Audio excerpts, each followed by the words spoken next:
10ನೇ ತರಗತಿ ಕನ್ನಡ ಗದ್ಯಭಾಗ 5 ಯುದ್ಧ ಪ್ರಶ್ನೋತ್ತರಗಳು.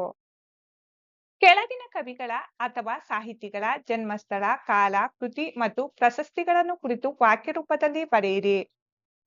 ಕೃತಿಕಾರರ ಪರಿಚಯ. ಲೇಖಕಿ ಸಾರಾ ಅಬುಬಕರ್, ನಾಡಿನ ಖ್ಯಾತ ಕಥೆಗಾರ್ತಿ ಮತ್ತು ಕಾದಂಬರಿಗಾರ್ತಿಯಾಗಿ ಜನಪ್ರಿಯತೆ ಗಳಿಸಿರುವ ಸಾರಾ ಅಬುಬಕರ್ ಅವರು 30 ಜೂನ್ 1936ರಂದು ಕಾಸರಗೂಡಿನಲ್ಲಿ ಜನಿಸಿದರು. ಇವರು ಚಪ್ಪಲಿಗಳು ಕೆಡ್ಡ, ಅರ್ಧ ರಾತ್ರಿಯಲ್ಲಿ ಹುಟ್ಟಿದ ಕೂಸು, ಪಯಣ, ಚಂದ್ರಗಿರಿಯ ತೀರದಲ್ಲಿ ಸಹನ, ಕದನ ವಿರಾಮ, ವಜ್ರಗಳು, ಸುಳಿಯಲ್ಲಿ ಸಿಕ್ಕವರು, ತಳ ಒಡೆದ ದೋಣಿಯಲ್ಲಿ ಪ್ರಮುಖ ಕೃತಿಗಳನ್ನು ರಚಿಸಿದ್ದಾರೆ. ಇವರಿಗೆ ಕನ್ನಡ ಸಾಹಿತ್ಯ ಪರಿಷತ್ತಿನ ನೃಪತುಂಗ ಪ್ರಶಸ್ತಿ ಲಭಿಸಿದೆ. ಈ ಯುದ್ಧ ಕಥೆಯನ್ನು ಸಾರಾ ಅಬುಬಕರ್ ಅವರ ಚಪ್ಪಲಿಗಳು ಕಥಾ ಸಂಕಲನದಿಂದ ಆಯ್ದು ಸಂಪಾದಿಸಿ ನಿಗದಿಪಡಿಸಿದೆ. ಮುಖ್ಯ ಪ್ರಶ್ನೆ 1. ಕೊಟ್ಟಿರುವ ಪ್ರಶ್ನೆಗಳಿಗೆ ಒಂದು ವಾಕ್ಯದಲ್ಲಿ ಉತ್ತರಿಸಿ. ಪ್ರಶ್ನೆ 1. ರಾಹಿಲನು ಯಾರು? ಉತ್ತರ: ರಾಹಿಲನು ಯುದ್ಧ ವಿಮಾನದಲ್ಲಿದ್ದ ಒಬ್ಬ ವೈದ್ಯ ಸೈನಿಕ ಆಗಿದ್ದಾನೆ. ಪ್ರಶ್ನೆ 2. ರಾಹಿಲನು ತುರ್ತು ಪರಿಸ್ಥಿತಿ ನಿರ್ವಹಣೆಗೆ ಬದ್ಧವಾಗಿ ಹಿಡಿದುಕೊಂಡಿದ್ದೇನು?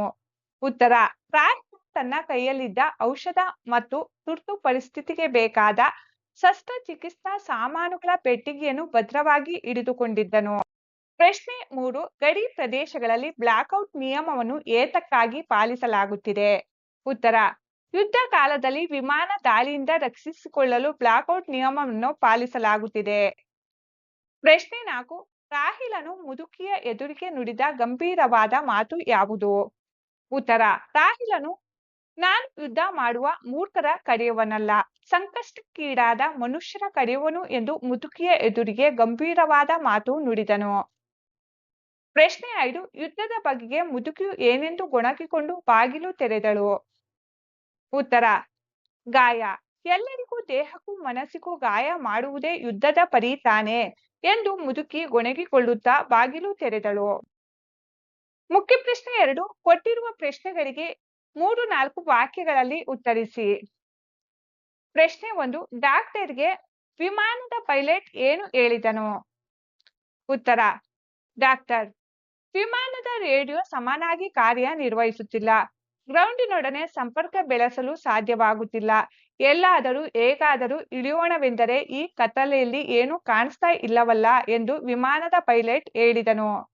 ಪ್ರಶ್ನೆ 2. ಮಹಿಳೆಯ ಆರ್ತನಾದ ಕೇಳಿ ರಾಹಿಲನ ಮನದಲ್ಲಿ ಮೂಡಿದ ಪ್ರಶ್ನೆಗಳ್ಯಾವುವು? ಉತ್ತರ: ಮಹಿಳೆಯ ಆರ್ತನಾದ ಕೇಳಿ ರಾಹಿಲನ ಮನದಲ್ಲಿ ಆ ಮಹಿಳೆ ಯಾವ ರೀತಿಯ ಅಪಾಯದಲ್ಲಿ ಸಿಲುಕಿದ್ದಾಳೆ, ಆ ಮನೆಯೊಳಗೆ ಏನು ಸಂಭವಿಸುತ್ತಿದೆ, ತಾನೀಗ ಈ ಕದವನ್ನು ತಟ್ಟಿದರೆ ಪರಿಣಾಮವೇನಾಗಬಹುದು, ಗಡಿ ಪ್ರದೇಶದಲ್ಲಿ ವಿಮಾನ ದಾಳಿಯಿಂದ ರಕ್ಷಿಸಿಕೊಳ್ಳಲು ಬ್ಲಾಕ್ಔಟ್ ನಿಯಮ ಪಾಲಿಸಲಾಗುತ್ತಿದೆ, ಇಂತಹ ಈ ಸಮಯದಲ್ಲಿ ಆ ಮನೆಯೊಳಗೆ ಯಾವ ರೀತಿಯ ಕ್ರೌರ್ಯ ನಡೆಯುತ್ತಿದೆ ಎಂಬ ಪ್ರಶ್ನೆಗಳು ಮೂಡಿದವು. ಪ್ರಶ್ನೆ 3. ಮುದುಕಿಯು ರಾಹಿಲನ ಬಳಿ ಯುದ್ಧದ ಬಗ್ಗೆ ತಿರಸ್ಕಾರದಿಂದ ನುಡಿದ ಮಾತುಗಳೇನು? ಉತ್ತರ: ಮುದುಕಿಯು ರಾಹಿಲನ ಬಳಿ ಯುದ್ಧದ ಬಗ್ಗೆ, ನೋಡಪ್ಪ, ನಾನು ಈ ಊರಿಗೆ ಬಂದು 50 ವರ್ಷಗಳಾದರೂ ಆಗಿರಬಹುದು. ಮದುವೆಯಾಗಿ ನವವಧುವಾಗಿ ಈ ಊರನ್ನು ಪ್ರವೇಶಿಸಿದೆ. ಕೆಲವು ಕಾಲ ನೆಮ್ಮದಿಯಿಂದಲೇ ಇದ್ದೆವು. ಜಮೀನು ಆಸ್ತಿ ನಮಗೆ ಸಾಕಾಗುವಷ್ಟಿತ್ತು, ಈಗಲೂ ಇದೆಯೇನೋ. ಆದರೆ ನೆಮ್ಮದಿಯಿಂದ ಬದುಕಲು ಈ ಜನ ಬಿಡಬೇಕಲ್ಲ, ಯುದ್ಧವಂತೆ ಯುದ್ಧ ಎಂದು ತಿರಸ್ಕಾರದಿಂದ ನುಡಿದಳು. ಪ್ರಶ್ನೆ 4. ನಿರ್ಜೀವವಾಗಿರುವ ಮಗುವನ್ನು ನೋಡಿ ಮುದುಕಿ ನಿರಾಸೆಯಿಂದ ಹೇಳಿದ್ದೇನು? ಉತ್ತರ: ನಿರ್ಜೀವವಾಗಿರುವ ಮಗುವನ್ನು ನೋಡಿ ಮುದುಕಿಯು ಎದೆ ಬಡಿದುಕೊಳ್ಳುತ್ತಾ, ಇಷ್ಟು ವರ್ಷಗಳಿಂದಲೂ ಹಂಬಲಿಸಿ ಹುಟ್ಟಿದ ಮಗು ಕೊನೆಗೂ ದಕ್ಕಲಿಲ್ಲವಲ್ಲ, ಈ ಯುದ್ಧವಿಲ್ಲದೆ ಹೋಗಿದ್ದರೆ ನನ್ನ ಮಗುವನ್ನು ಹೇಗಾದರೂ ಬದುಕಿಸಿಕೊಳ್ಳುತ್ತಿದ್ದೆವಲ್ಲ ದೇವರೇ, ಈ ಮನುಷ್ಯರಿಗೆ ಎಂತಹ ಬುದ್ಧಿ ಕೊಡುತ್ತೀಯಾ ಎಂದು ನಿರಾಸೆಯಿಂದ ಹೇಳಿದಳು. ಮುಖ್ಯ ಪ್ರಶ್ನೆ 3. ಕೊಟ್ಟಿರುವ ಪ್ರಶ್ನೆಗಳಿಗೆ 8-10 ವಾಕ್ಯಗಳಲ್ಲಿ ಉತ್ತರಿಸಿ. ಪ್ರಶ್ನೆ 1.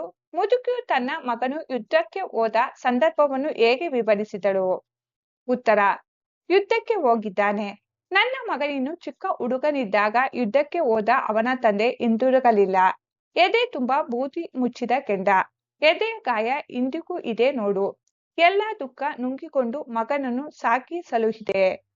ಮದುವೆಯನ್ನು ಮಾಡಿದೆ. ಈಗ 5-6 ವರ್ಷಗಳ ಬಳಿಕ ಸೊಸೆ ಗರ್ಭಿಣಿಯಾದಳು. ಮನೆಯಲ್ಲೊಂದು ಪುಟ್ಟ ಮಗುವಿನ ಅಳು ಕೇಳಲು ನನ್ನ ಮಗನು ತುದಿಗಾಲಲ್ಲಿ ನಿಂತು ಕಾಯುತ್ತಿದ್ದನು. ಅಷ್ಟರಲ್ಲಿ ಬಂತು ಯುದ್ಧ. ಅವನೊಮ್ಮೆ ಹಿಂತಿರುಗಿ ಬಂದಿದ್ದರೆ ಸಾಕಾಗಿತ್ತು. ಈ ವಿಷಯ ತಿಳಿದು ಅವನೆಷ್ಟು ಸಂಕಟ ಪಡುತ್ತಾನೋ ಎಂದು ಮುದುಕಿಯು ತನ್ನ ಮಗನು ಯುದ್ಧಕ್ಕೆ ಹೋದ ಸಂದರ್ಭವನ್ನು ವಿವರಿಸಿದಳು. ಪ್ರಶ್ನೆ 2. ರಾಹಿಲನು ಮುದುಕಿಯ ಕುಟುಂಬಕ್ಕೂ ಮುದುಕಿಯು ರಾಹಿಲನಿಗೂ ಮಾಡಿದ ಸಹಾಯವನ್ನು ಸಂಕ್ಷಿಪ್ತವಾಗಿ ವಿವರಿಸಿ. ಉತ್ತರ. ಕಥೆಯಲ್ಲಿ ರಾಹಿಲ ಮತ್ತು ಮುದುಕಿಯ ಕುಟುಂಬವು ಪರಸ್ಪರ ವೈರಿ ದೇಶದವರಾಗಿದ್ದರೂ ಮಾನವೀಯತೆಯಿಂದ ಸಹಾಯ ಮಾಡಿಕೊಂಡರು. ರಾಹಿಲನು ಒಬ್ಬ ವೈದ್ಯ ಸೈನಿಕನಾಗಿದ್ದನು. ತನಗೆ ತೀವ್ರವಾದ ಗಾಯವಾಗಿದ್ದರೂ ಆ ನೋವನ್ನು ಲೆಕ್ಕಿಸದೆ ಮುದುಕಿಯ ಸೊಸೆಗೆ ಹೆರಿಗೆ ಮಾಡಿಸಲು ಮುಂದಾದನು. ಆಸ್ಪತ್ರೆಗೆ ಸೇರಿಸಲು ಸಾಧ್ಯವಾಗದ ಆ ಕಠಿಣ ಪರಿಸ್ಥಿತಿಯಲ್ಲಿ ತನ್ನೆಲ್ಲ ಪ್ರಯತ್ನ ಹಾಕಿ ಸೊಸೆಯ ಪ್ರಾಣವನ್ನು ಉಳಿಸಿದನು. ಮುದುಕಿಯು ರಾಹಿಲನು ವೈರಿ ದೇಶದ ಸೈನಿಕ ಎಂದು ತಿಳಿದಿದ್ದರೂ ಆತನಿಗೆ ಆಶ್ರಯ ನೀಡಿದಳು. ನಡುಗುತ್ತಿದ್ದ ಆತನಿಗೆ ತನ್ನ ಮಗನ ಒಣ ಬಟ್ಟೆಗಳನ್ನು ನೀಡಿದಳು. ವೈರಿ ಸೈನಿಕರು ರಾಹಿಲನನ್ನು ಹುಡುಕುತ್ತಾ ಮನೆಗೆ ನುಗ್ಗಿದಾಗ ತನ್ನ ಮೃತಪಟ್ಟ ಮೊಮ್ಮಗನ ಹೆಣವನ್ನು ತೋರಿಸಿ ತನ್ನ ಕರುಳಿನ ನೋವನ್ನೇ ರಕ್ಷಣಾ ಕವಚವಾಗಿಸಿ ರಾಹಿಲನನ್ನು ಮಂಚದ ಅಡಿಯಲ್ಲಿ ಬಚ್ಚಿಟ್ಟು ಆತನ ಪ್ರಾಣವನ್ನು ಉಳಿಸಿದಳು. ಪ್ರಶ್ನೆ 3. ಯುದ್ಧದಿಂದ ಆಗುವ ಅನಾಹುತಗಳ ಬಗ್ಗೆ ನಿಮ್ಮ ಅಭಿಪ್ರಾಯವನ್ನು ಬರೆಯಿರಿ. ಉತ್ತರ. ಯುದ್ಧವು ಯಾವುದೇ ದೇಶಕ್ಕಾಗಲಿ ಅಥವಾ ಧರ್ಮಕ್ಕಾಗಲಿ ಎಂದಿಗೂ ಒಳ್ಳೆಯದನ್ನು ತರುವುದಿಲ್ಲ. ಅದು ಕೇವಲ ವಿನಾಶ ಮತ್ತು ಕ್ರೌರ್ಯವನ್ನು ಮಾತ್ರ ಸೃಷ್ಟಿಸುತ್ತದೆ ಎಂಬುದು ನನ್ನ ಅಭಿಪ್ರಾಯವಾಗಿದೆ. ಯುದ್ಧದ ಭೀಕರತೆಯು ಗಡಿಯಲ್ಲಿ ಓಡಾಡುವ ಸೈನಿಕರನ್ನು ಮಾತ್ರವಲ್ಲದೆ ಅವರ ಹಿಂದೆ ಇರುವ ಕೋಟ್ಯಾಂತರ ಅಮಾಯಕ ನಾಗರಿಕರ ಬದುಕನ್ನು ನರಕವಾಗಿಸುತ್ತದೆ. ಯುದ್ಧದಿಂದಾಗಿ ಅದೆಷ್ಟೋ ತಾಯಂದಿರು ಮಕ್ಕಳನ್ನು, ಪತ್ನಿಯರು ಪತಿಯರನ್ನು ಕಳೆದುಕೊಂಡು ಅನಾಥರಾಗುತ್ತಾರೆ. ಕಥೆಯಲ್ಲಿ ಬರುವಂತೆ ಬ್ಲಾಕ್ಔಟ್ ನಂತಹ ನಿಯಮಗಳಿಂದಾಗಿ ಸಾಮಾನ್ಯ ಜನರು ಕತ್ತಲೆಯಲ್ಲಿ ಬದುಕಬೇಕಾಗುತ್ತದೆ. ತುರ್ತು ಸಂದರ್ಭದಲ್ಲಿ ಸೂಕ್ತ ವೈದ್ಯಕೀಯ ಚಿಕಿತ್ಸೆ ಸಿಗದೆ ಅಮಾಯಕ ಜೀವಗಳು, ಹಸುಗೂಸುಗಳು ಪ್ರಾಣ ಕಳೆದುಕೊಳ್ಳುತ್ತವೆ. ಮನುಷ್ಯನ ದುರಾಸೆ ಮತ್ತು ಶಕ್ತಿಯ ಪ್ರದರ್ಶನಕ್ಕಾಗಿ ನಡೆಯುವ ಯುದ್ಧಗಳು ದೇಶದ ಆರ್ಥಿಕತೆಯನ್ನು ನಾಶ ಮಾಡಿ ಮಾನವೀಯ ಮೌಲ್ಯವನ್ನು ಸಂಪೂರ್ಣವಾಗಿ ಕಬಳಿಸುತ್ತವೆ. ಮುಖ್ಯ ಪ್ರಶ್ನೆ 4. ಸಂದರ್ಭ ಸಹಿತ ಸ್ವಾರಸ್ಯವನ್ನು ವಿವರಿಸಿ. ವಾಕ್ಯ 1. ದಯವಿಟ್ಟು ಬಾಗಿಲು ತೆಗೆಯಿರಿ, ನಾನು ಗಾಯಗೊಂಡಿದ್ದೇನೆ. ಆಯ್ಕೆ. ಈ ವಾಕ್ಯವನ್ನು ಸಾರಾ ಅಬುಬಕರ್ ಅವರು ರಚಿಸಿರುವ ಚಪ್ಪಲಿಗಳು ಕಥಾ ಸಂಕಲನದಿಂದ ಆರಿಸಲಾಗಿರುವ ಯುದ್ಧ ಎಂಬ ಗದ್ಯ ಭಾಗದಿಂದ ತೆಗೆದುಕೊಳ್ಳಲಾಗಿದೆ. ಈ ಮಾತನ್ನು ರಾಹಿಲನು ಹೇಳುತ್ತಾನೆ. ಸಂದರ್ಭ. ವೈರಿಗಳ ವಿಮಾನ ದಾಳಿಯಿಂದ ರಾಹಿಲನ ವಿಮಾನವು ಸ್ಫೋಟಗೊಂಡು ಆತ ನದಿಗೆ ಬೀಳುತ್ತಾನೆ. ಹೇಗೋ ಕಷ್ಟಪಟ್ಟು ಈಜಿ ದಡ ಸೇರಿದಾಗ ಕತ್ತಲಿನಲ್ಲಿ ಧಾರಾಕಾರವಾದ ಮಳೆ ಸುರಿಯುತ್ತಿತ್ತು. ರಕ್ಷಣೆ ಪಡೆಯಲೆಂದು ಹುಡುಕುತ್ತಿದ್ದಾಗ ಒಂಟಿ ಮನೆಯೊಂದು ಕಾಣಿಸಿತು. ಹೇಗೋ ತೆವಳಿಕೊಂಡು ಆ ಮನೆಯ ಬಳಿ ಹೋಗಿ ಬಾಗಿಲು ತಟ್ಟುವ ಸಂದರ್ಭದಲ್ಲಿ ಈ ಮಾತನ್ನು ಹೇಳುತ್ತಾನೆ. ಸ್ವಾರಸ್ಯ. ಯುದ್ಧದ ಭೀಕರತೆಗೆ ಸಿಲುಕಿ ಕಾಲಿಗೆ ಬಲವಾದ ಏಟು ಬಿದ್ದು ಅಸಹಾಯಕನಾದ ಸೈನಿಕನೊಬ್ಬನ ಆರ್ತತೆ ಮತ್ತು ಜೀವ ಉಳಿಸಿಕೊಳ್ಳಲು ಆತ ಪಡುವ ಸಂಕಟ ಈ ಸಂದರ್ಭದಲ್ಲಿ ಅತ್ಯಂತ ಸ್ವಾರಸ್ಯಕರವಾಗಿ ವ್ಯಕ್ತವಾಗಿದೆ. ವಾಕ್ಯ 2. ನಾನಾಕೆಯನ್ನು ಪರೀಕ್ಷಿಸುವೆ, ನೀವು ಬಿಸಿ ನೀರು ಸಿದ್ಧಪಡಿಸಿ. ಆಯ್ಕೆ. ಈ ವಾಕ್ಯವನ್ನು ಸಾರಾ ಅಬುಬಕರ್ ಅವರು ರಚಿಸಿರುವ ಚಪ್ಪಲಿಗಳು ಕಥಾ ಸಂಕಲನದಿಂದ ಆರಿಸಲಾಗಿರುವ ಯುದ್ಧ ಎಂಬ ಗದ್ಯ ಭಾಗದಿಂದ ತೆಗೆದುಕೊಳ್ಳಲಾಗಿದೆ. ಈ ಮಾತನ್ನು ರಾಹಿಲನು ಮುದುಕಿಗೆ ಹೇಳುತ್ತಾನೆ. ಸಂದರ್ಭ. ಮುದುಕಿಯು ತನ್ನ ಸೊಸೆ ಹೆರಿಗೆ ಬೇನೆ ತಿನ್ನುತ್ತಿದ್ದಾಳೆ. ಸಂಜೆಯಿಂದಲೇ ನೋವು ಪ್ರಾರಂಭವಾಗಿದೆ. ಡಾಕ್ಟರನ್ನು ಅಥವಾ ಸೂಲಿಗಿತ್ತಿಯನ್ನಾದರೂ ಕರೆಯೋಣವೆಂದರೆ ಈ ಬಾಂಬ್ಗಳು ಬ್ಲಾಕ್ಔಟ್ ಎಂದು ಮುದುಕಿಯು ಹೇಳಿದ ಸಂದರ್ಭದಲ್ಲಿ ಕಾಲಿಗೆ ಪೆಟ್ಟಾಗಿದ್ದ ಡಾಕ್ಟರ್ ನಾನಾಕೆಯನ್ನು ಪರೀಕ್ಷಿಸುವೆ, ನೀವು ಬಿಸಿ ನೀರು ಸಿದ್ಧಪಡಿಸಿ ಎಂದು ಹೇಳುತ್ತಾನೆ. ಸ್ವಾರಸ್ಯ. ತನ್ನ ಕಾಲಿಗೆ ಪೆಟ್ಟಾಗಿದ್ದರೂ ಅದನ್ನು ಲೆಕ್ಕಿಸದೆ ಮುದುಕಿಯ ಸೊಸೆಗೆ ಹೆರಿಗೆ ಮಾಡಿಸಲು ಮುಂದಾಗುವ ರಾಹಿಲನ ವೃತ್ತಿಧರ್ಮ ಇಲ್ಲಿ ಸ್ವಾರಸ್ಯಪೂರ್ಣವಾಗಿ ವ್ಯಕ್ತವಾಗಿದೆ. ವಾಕ್ಯ 3. ಯುದ್ಧಕ್ಕೆ ಹೋದ ತನ್ನ ಮಗನ ಕಣ್ಣುಗಳಂತೆಯೇ ಇದೆಯಲ್ಲ. ಆಯ್ಕೆ. ಈ ವಾಕ್ಯವನ್ನು ಸಾರಾ ಅಬುಬಕರ್ ಅವರು ರಚಿಸಿರುವ ಚಪ್ಪಲಿಗಳು ಕಥಾ ಸಂಕಲನದಿಂದ ಆರಿಸಲಾಗಿರುವ ಯುದ್ಧ ಎಂಬ ಗದ್ಯ ಭಾಗದಿಂದ ತೆಗೆದುಕೊಳ್ಳಲಾಗಿದೆ. ಈ ಮಾತನ್ನು ಮುದುಕಿಯು ಹೇಳಿದ್ದಾಳೆ. ಸಂದರ್ಭ. ಮುದುಕಿಯ ಮನೆಗೆ ಆಕೆ ದೇಶದ ಸೈನಿಕರು ಬಂದು ಬಾಗಿಲು ಬಡಿಯುತ್ತಾರೆ. ಆಗ ಮಂಚದ ಕೆಳಗೆ ಅಡಗಿಕೊಳ್ಳಲು ಹೋಗುತ್ತಿದ್ದ ರಾಹಿಲನ ಅಸಹಾಯಕ ಹಾಗೂ ದಯನೀಯ ಕಣ್ಣುಗಳನ್ನು ನೋಡಿದ ಮುದುಕಿಯ ಮನದಲ್ಲಿ ಮೂಡುವ ಆಲೋಚನೆ ಇದಾಗಿದೆ. ಸ್ವಾರಸ್ಯ. ವೈರಿ ದೇಶದ ಸೈನಿಕನ ಕಣ್ಣುಗಳಲ್ಲೂ ತನ್ನ ಸ್ವಂತ ಮಗನ ಕಣ್ಣುಗಳನ್ನೇ ಕಾಣುವ ತಾಯಿಯೊಬ್ಬಳ ನಿರ್ಮಲ ವಾತ್ಸಲ್ಯ ಮತ್ತು ಕರುಣೆ ಈ ವಾಕ್ಯದಲ್ಲಿ ಸ್ವಾರಸ್ಯವಾಗಿದೆ. ವಾಕ್ಯ 4. ನನ್ನ ಮೊಮ್ಮಗುವಿನ ಹೆಣವಿದೆ ಅಲ್ಲಿ, ಅದನ್ನು ನೋಡಿ. ಆಯ್ಕೆ ಈ ವಾಕ್ಯವನ್ನು ಸಾರಾ ಅಬುಬಕರ್ ಅವರು ರಚಿಸಿರುವ ಚಪ್ಪಲಿಗಳು ಕಥಾ ಸಂಕಲನದಿಂದ ಆರಿಸಲಾಗಿರುವ ಯುದ್ಧ ಎಂಬ ಗದ್ಯ ಭಾಗದಿಂದ ತೆಗೆದುಕೊಳ್ಳಲಾಗಿದೆ. ಈ ಮಾತನ್ನು ಮುದುಕಿಯು ಹೇಳಿದ್ದಾಳೆ. ಸಂದರ್ಭ: ವೈರಿ ಸೈನಿಕರು ರಾಹಿಲನನ್ನು ಹುಡುಕುತ್ತಾ ಮುದುಕಿಯ ಮನೆಗೆ ನುಗ್ಗಿದಾಗ ಮುದುಕಿಯು ರಾಹಿಲನನ್ನು ಮಂಚದ ಅಡಿಯಲ್ಲಿ ಬಚ್ಚಿಡುತ್ತಾಳೆ. ನಂತರ ಬಾಗಿಲು ತೆರೆದು ತಪಾಸಣೆ ನಡೆಸಲು ಬಂದ ಸೈನಿಕರಿಗೆ ಮುದುಕಿಯು ರಾಹಿಲನನ್ನು ರಕ್ಷಿಸುವ ಸಲುವಾಗಿ ನೋಡಿ, ನನ್ನ ಮೊಮ್ಮಗುವಿನ ಹೆಣವಿದೆ, ಅಲ್ಲಿ ಅದನ್ನು ನೋಡಿ ಎಂದು ನಿರ್ಜೀವ ಮಗುವಿನ ಬಳಿ ಕುಳಿತು ಎದೆ ಬಡಿದುಕೊಂಡು ಅಳುತ್ತಾಳೆ. ಸ್ವಾರಸ್ಯ: ಮುದುಕಿಯು ತನ್ನ ಕರುಳಿನ ಕುಡಿಯಾದ ಮೊಮ್ಮಗುವಿನ ಸಾವಿನ ದುಃಖದಲ್ಲೂ ಧೃತಿಗೆಡದೆ ಆ ಮೃತದೇಹವನ್ನೇ ರಕ್ಷಣಾ ಕವಚವಾಗಿಸಿ ತನ್ನ ಮನೆಗೆ ಬಂದ ಗಾಯಾಳು ವೈದ್ಯನ ಜೀವ ಉಳಿಸುವ ಚಾಣಾಕ್ಷತನ ಮತ್ತು ಯುದ್ಧದ ಮೇಲಿನ ತೀವ್ರ ಜಿಗುಪ್ಸೆ ಇಲ್ಲಿ ಅತ್ಯಂತ ಕರುಣಾಜನಕವಾಗಿ ವ್ಯಕ್ತವಾಗಿದೆ. ಮುಖ್ಯ ಪ್ರಶ್ನೆ 5 ಕೊಟ್ಟಿರುವ 4 ಉತ್ತರಗಳಲ್ಲಿ ಸರಿಯಾದ ಉತ್ತರವನ್ನು ಆರಿಸಿ ಬರೆಯಿರಿ.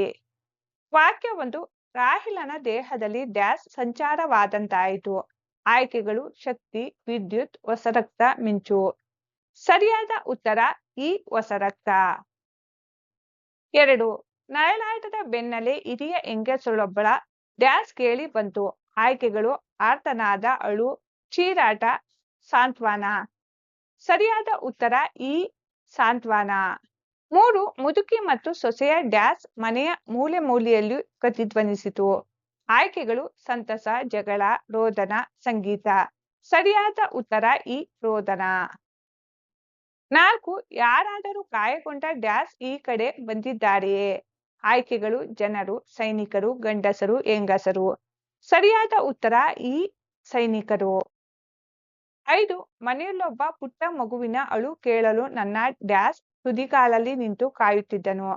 ಆಯ್ಕೆಗಳು: ತಂದೆಯು, ತಾಯಿಯು, ಮಗಳು, ಮಗನು.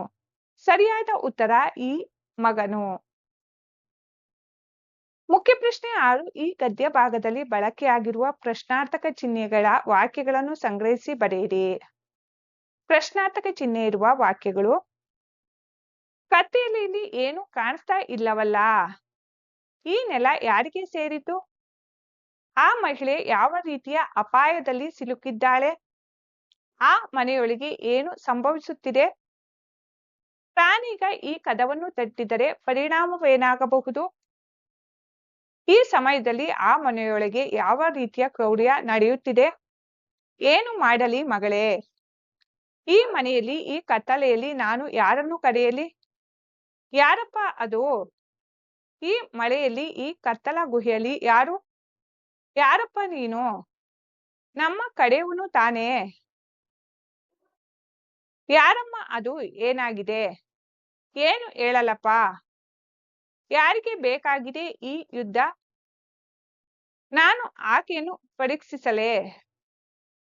ಯಾಕೆ ಎದ್ದು ನಿಲ್ಲಲಾಗುತ್ತಿಲ್ಲವೇ? ಈ ಮನುಷ್ಯರಿಗೆ ಎಂತಹ ಬುದ್ಧಿ ಕೊಡುತ್ತೀಯಾ? ಯಾರದು ಒಳಗೆ? ನಮ್ಮವರೇ ಅಥವಾ ಆ ಕಡೆಯವರೇ? ಭಾಷಾ ಚಟುವಟಿಕೆ: ಕೊಟ್ಟಿರುವ ಗಾದೆಗಳ ಅರ್ಥವನ್ನು ವಿವರಿಸಿ ಬರೆಯಿರಿ. ಗಾದೆ ಮಾತು: ಸತ್ಯಕ್ಕೆ ಸಾವಿಲ್ಲ, ಸುಳ್ಳಿಗೆ ಸುಖವಿಲ್ಲ. ವಿಸ್ತರಣೆ: ಗಾದೆಗಳು ವೇದಗಳಿಗೆ ಸಮಾನ ಮತ್ತು ವೇದ ಸುಳ್ಳಾದರೂ ಗಾದೆ ಸುಳ್ಳಾಗದು. ಗಾದೆಗಳು ನಮ್ಮ ಹಿರಿಯರ ಅನುಭವದ ನುಡಿಮುತ್ತುಗಳಾಗಿವೆ. ಈ ಗಾದೆಯು ಸತ್ಯ ಮತ್ತು ಅಸತ್ಯಗಳ ಮಹತ್ವ ಹಾಗೂ ಅವುಗಳ ಅಂತಿಮ ಫಲಿತಾಂಶವನ್ನು ತಿಳಿಸುತ್ತದೆ. ಲೋಕದಲ್ಲಿ ಸತ್ಯದ ಹಾದಿ ಯಾವಾಗಲೂ ಕಠಿಣವಾಗಿದ್ದರೂ ಅದರ ಶಕ್ತಿ ಶಾಶ್ವತವಾದುದು. ಸತ್ಯವನ್ನು ನುಡಿಯುವವನಿಗೆ ಆರಂಭದಲ್ಲಿ ಕಷ್ಟಗಳು ಎದುರಾಗಬಹುದು, ಆದರೆ ಅಂತಿಮವಾಗಿ ಸತ್ಯವೇ ಜಯ ಸಾಧಿಸುತ್ತದೆ. ಸತ್ಯಕ್ಕೆ ಎಂದಿಗೂ ಅಳಿವು ಅಥವಾ ಸಾವಿರುವುದಿಲ್ಲ. ಇದಕ್ಕೆ ಸತ್ಯ ಹರಿಶ್ಚಂದ್ರನ ಜೀವನವೇ ಅತ್ಯುತ್ತಮ ಉದಾಹರಣೆ. ಆದರೆ ಸುಳ್ಳುಗಾರ ತಾತ್ಕಾಲಿಕವಾಗಿ ಲಾಭ ಅಥವಾ ಸಂತೋಷವನ್ನು ಪಡೆದರೂ ಆ ಸುಳ್ಳಿನಿಂದ ಸಿಗುವ ಸುಖವು ಕೇವಲ ಕ್ಷಣಿಕವಾಗಿರುತ್ತದೆ. ಒಂದು ಸುಳ್ಳನ್ನು ಮುಚ್ಚಿಡಲು 100 ಸುಳ್ಳುಗಳನ್ನು ಹೇಳಬೇಕಾಗುತ್ತದೆ. ಕೊನೆಗೆ ಸುಳ್ಳು ಬಯಲಾದಾಗ ಸಿಗುವ ಅಪಮಾನ, ದುಃಖ ಮತ್ತು ಅಶಾಂತಿ ವ್ಯಕ್ತಿಯನ್ನು ಕಾಡುತ್ತದೆ. ಆದ್ದರಿಂದಲೇ ಸುಳ್ಳಿನಿಂದ ಎಂದಿಗೂ ನಿಜವಾದ ಸುಖ ಸಿಗಲು ಸಾಧ್ಯವಿಲ್ಲ. ಸತ್ಯಮೇವ ಜಯತೆ ಎಂಬಂತೆ ನಾವು ನಮ್ಮ ಜೀವನದಲ್ಲಿ ಎಷ್ಟೇ ಕಷ್ಟಗಳು ಬಂದರೂ ಸತ್ಯದ ಹಾದಿಯನ್ನೇ ಆಯ್ದುಕೊಳ್ಳಬೇಕು. ಸುಳ್ಳಿನ ಕ್ಷಣಿಕ ಸುಖಕ್ಕೆ ಮರುಳಾಗಬಾರದು ಎಂಬುದು ಈ ಗಾದೆಯ ನೀತಿಯಾಗಿದೆ. ಗಾದೆ ಮಾತು ಆಳಾಗಬಲ್ಲವನು ಅರಸನಾಗಬಲ್ಲ. ವಿಸ್ತರಣೆ. ಗಾದೆಗಳು ವೇದಗಳಿಗೆ ಸಮಾನ ಮತ್ತು ವೇದ ಸುಳ್ಳಾದರೂ ಗಾದೆ ಸುಳ್ಳಾಗದು. ಗಾದೆಗಳು ಮನುಷ್ಯನಿಗೆ ಬದುಕಿನ ಸರಿಯಾದ ಮಾರ್ಗದರ್ಶನ ನೀಡುತ್ತವೆ. ಈ ಗಾದೆಯು ಶಿಸ್ತು, ಕಠಿಣ ಪರಿಶ್ರಮ ಮತ್ತು ನಾಯಕತ್ವದ ಗುಣಗಳ ನಡುವಿನ ಸಂಬಂಧವನ್ನು ವಿವರಿಸುತ್ತದೆ.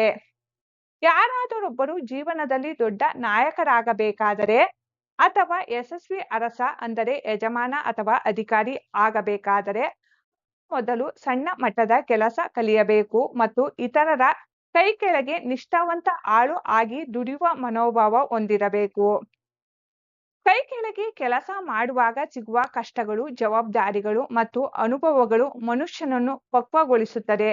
ಇತರರ ಆಜ್ಞೆಗಳನ್ನು ಪಾಲಿಸಿ ಕೆಲಸಗಾರರ ನೋವು ನಲಿವುಗಳನ್ನು ಹತ್ತಿರದಿಂದ ಕಂಡವನಿಗೆ ಮಾತ್ರ ಮುಂದೆ ತಾನು ನಾಯಕನಾದಾಗ ತನ್ನ ಕೈ ಕೆಳಗಿರುವವರನ್ನು ಹೇಗೆ ನಡೆಸಿಕೊಳ್ಳಬೇಕು ಎಂಬ ವಿವೇಕ ಇರುತ್ತದೆ.